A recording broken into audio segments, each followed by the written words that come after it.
Le PSG s'est imposé 4 buts à 0 au Parc des Princes face à l'Olympique de Marseille. On voit tout ça dans cette vidéo. Salut à tous les gars, c'est Aziol. Aujourd'hui, on se retrouve pour une nouvelle vidéo, un nouveau débrief du Paris Saint-Germain, du bonheur Saint-Germain. J'ai envie de dire, cette équipe et ce club, depuis quelques temps, me font absolument rêver. Je suis ravi. Honnêtement, ça a vraiment emballé mon dimanche soir. Une victoire 4-0 lors d'un classique, ça faisait combien de temps? Franchement, ça faisait combien de temps qu'on n'avait pas autant kiffé devant un PSG Marseille? En tout cas, nous, du côté des Parisiens, parce que j'imagine que du côté des Marseillais, vous n'avez pas kiffé, mais nous, les gars, les supporters parisiens qui sont sur cette vidéo, n'hésitez pas à vous manifester dans les commentaires et à me dire. Franchement, les gars, ça fait combien de temps? Ça fait combien de temps qu'on n'a pas mangé un poulet, un PSG aussi succulent et c'est encore plus satisfaisant quand c'est lors d'un classique face à Marseille, à domicile, devant le parc, j'allais dire au parc, devant le public. Il y a eu des nouveaux buteurs. En plus, à noter, sans Kylian Mbappé. Kylian Mbappé qui a été touché très tôt durant ce match, qui a végété, on va dire, jusqu'à la 30e minute avant de sortir définitivement.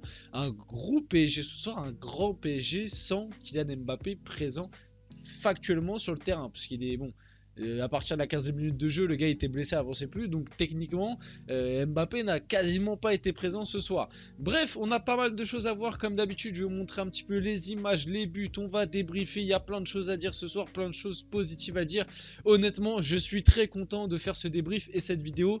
Avant qu'on rentre dans le vif du sujet, comme d'habitude, n'hésitez pas à mettre un petit like, un petit commentaire, un petit partage, à vous abonner. Ça fait toujours plaisir et ça m'aide énormément. Likez, franchement likez pour cette belle victoire parisienne. Je suis très emballé. Commençons un petit peu par les compos.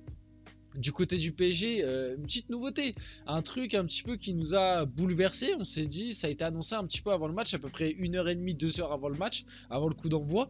Bradley Barcola dans le milieu à 3 du PSG. Bon, au final, on s'est vite rendu compte que c'était pas vraiment ça. C'est juste que ça, c'est pareil. Ça fait plaisir, les gars. Ça fait plaisir de voir que le PSG a un coach.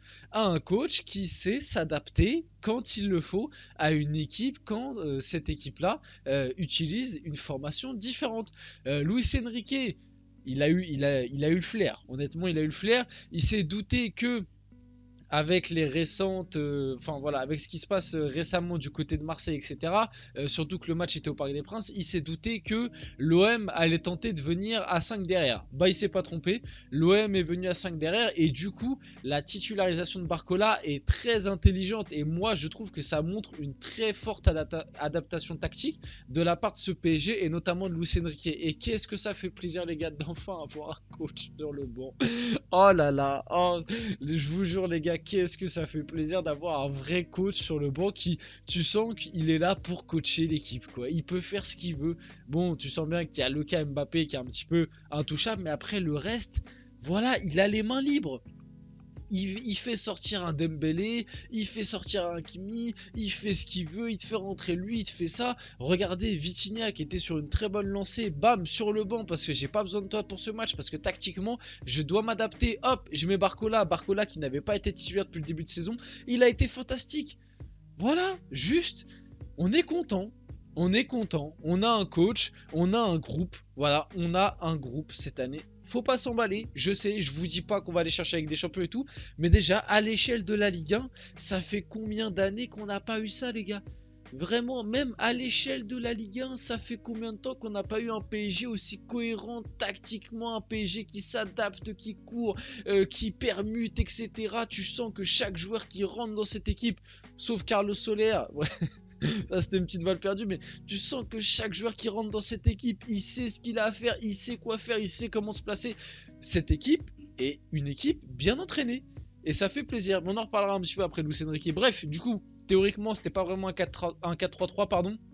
C'était plus un 4-4-2, voire même un 3-5-2. Un 3-4-3 plutôt. Avec les trois derrière, Hernandez, Skriniar, Marquinhos, Hakimi et du coup Barcola en piston, Zaïre Emery, Ugarte au milieu, du coup la ligne de 4. En gros avec Hakimi qui vient s'implémenter là, une ligne de 4 et les trois de devant. C'était vraiment plus un 3-4-3 dans les faits, avec Barcola qui a fait un travail de piston qui a été vraiment fantastique. Hein.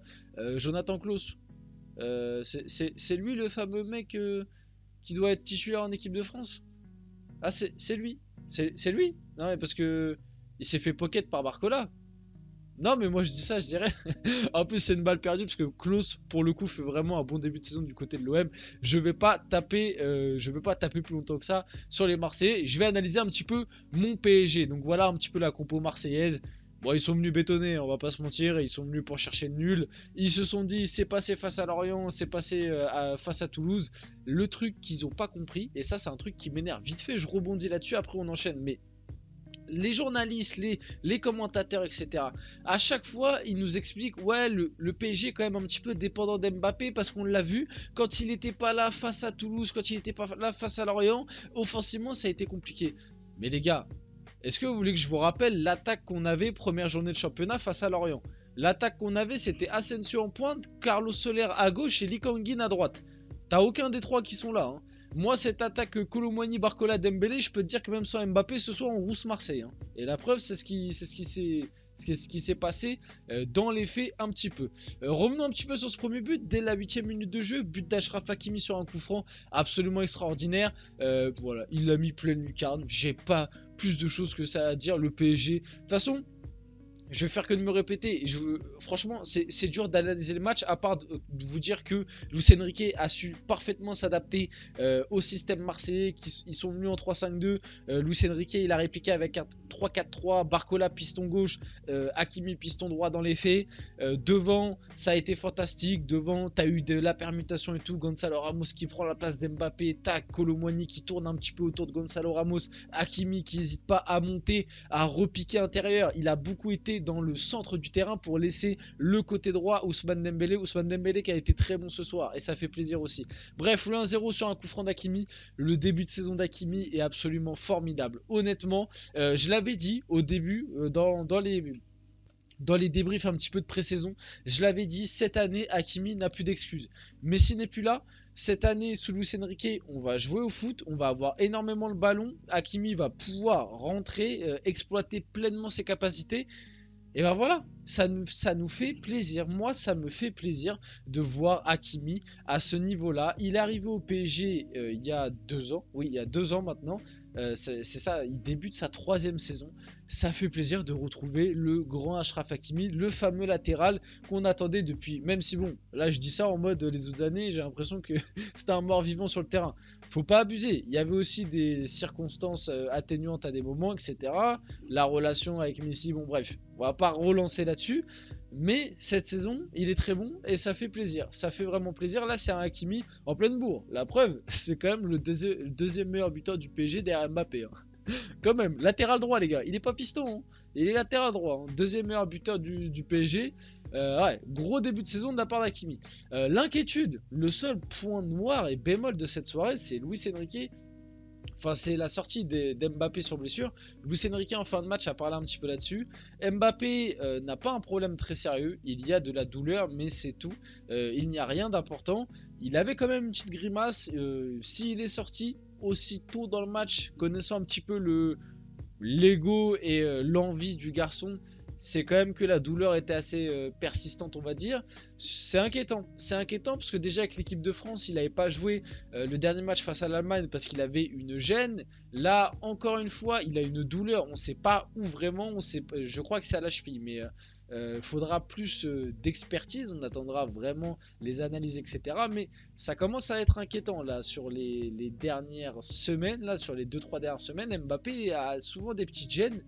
C'est vrai que le fait qu'il n'ait pas eu de vraie bonne préparation avec le groupe, du coup, comme il était au loft, c'est peut-être ça qui est en train de jouer un petit peu sur son physique, malheureusement.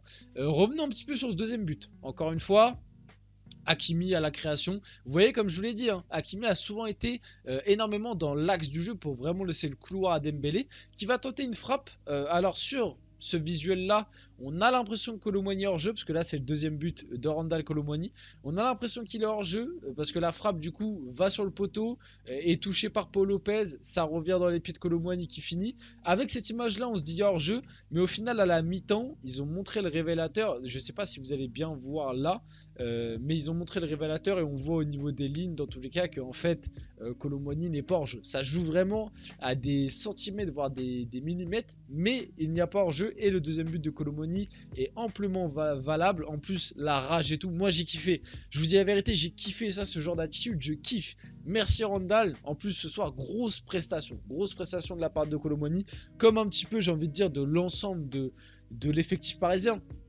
Je vais même pas revenir sur chaque joueur individuellement parce que tout le monde ce soir a fait un grand match. Honnêtement, ce soir Marquinhos a été excellent, Skriniar a été très bon, Lucas Hernandez a été solide, Ugarte, oh les gars, oh Ugarte, franchement, oh là là, le mois d'il y a 2-3 mois, j'ai envie de lui mettre des claques. Le mois d'il y a 2 mois, là, quand j'ai débriefé PSG Le Havre, j'ai envie de le prendre et de lui mettre des claques. Quand j'ai dit que Ugarte c'était Roman Reigns, quand j'ai dit qu'Ugarte avait une dégaine de catcheur, je m'en veux les gars, je m'en veux et je m'en voudrais toute la saison d'avoir pu proférer de telles choses parce que Ugarte, le niveau de jeu ce soir est absolument fantastique.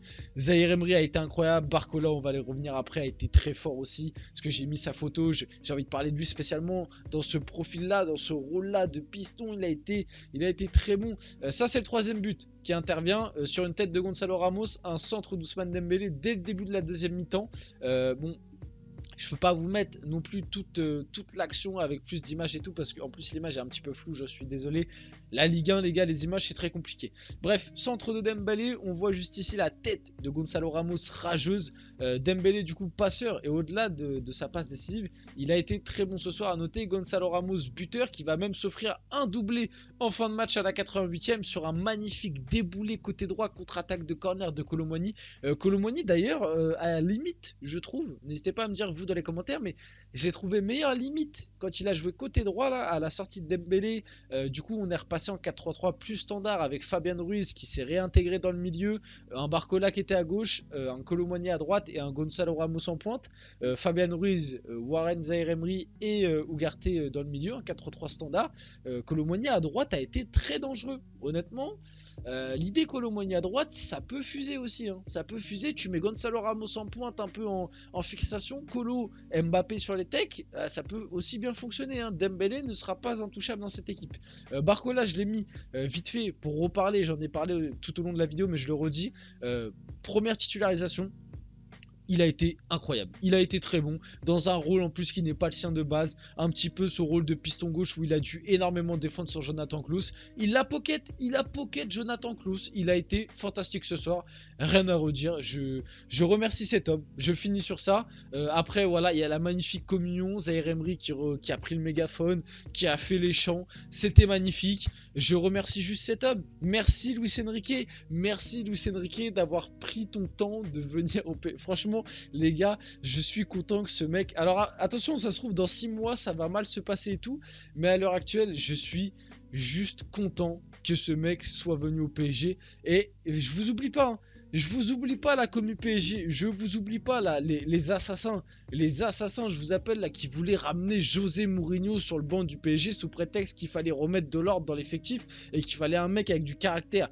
Moi je l'ai toujours dit sur la chaîne et ceux qui sont des abonnés actifs et qui regardent toutes les vidéos le savent, je voulais un entraîneur qui ramène du football au PSG parce qu'on bouffait du caca, voilà je le dis, on mangeait n'importe quoi tactiquement, footballistiquement parlant depuis le départ de Thomas Tuchel et même les dernières années de Thomas Tuchel c'était pas tout le temps fameux.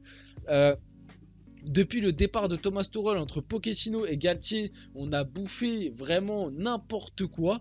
Je voulais que le PSG, quitte à ce que les résultats ne soient pas forcément top, je voulais juste revoir du football au PSG. Et quand certains venaient me sortir qu'il fallait mettre Mourinho, parce que Mourinho il allait taper du poing sur la table, j'avais envie de m'évanouir. Mais franchement, merci que... On a pensé à Luis Enrique. Et franchement, pour l'instant, Luis Enrique réussit parfaitement son pari. J'espère que dans 6 mois, on va pas complètement retourner notre veste et que le PSG va redevenir catastrophique. Vraiment, je l'espère. En tout cas, on arrive sur la fin de cette vidéo. J'espère qu'elle vous a plu. Si c'est le cas, n'hésitez pas à liker, à commenter, à partager et à vous abonner. C'était Asial et on se retrouve très rapidement pour une prochaine vidéo.